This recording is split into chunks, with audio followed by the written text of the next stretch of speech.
Welcome. In this video, you'll learn how to send a photo as a file on your Telegram channel. This method is perfect if you want to share a photo without losing its original quality.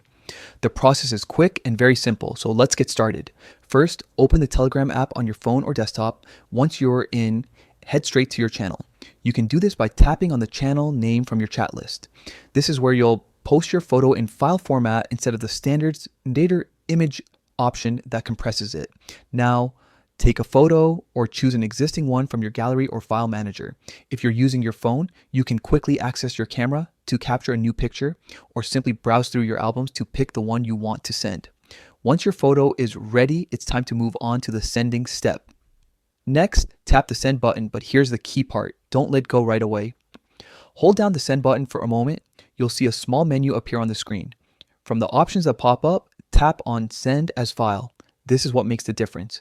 Instead of compressing the photo like a regular image upload, Telegram will send it in full resolution as an original file. Once you select Send as File, Telegram will instantly upload your photo without any quality reduction. Your viewers or channel members can then download it in its full size, keeping every detail sharp and clear, exactly like you saved it. And that's it. You've successfully sent a photo as a file on your Telegram channel. Remember, this method anytime you want to share clear images, artwork, screenshots, or designs without losing quality. If you found this tutorial helpful, consider exploring more Telegram tips to make your channel management smoother and more professional. Thanks for watching.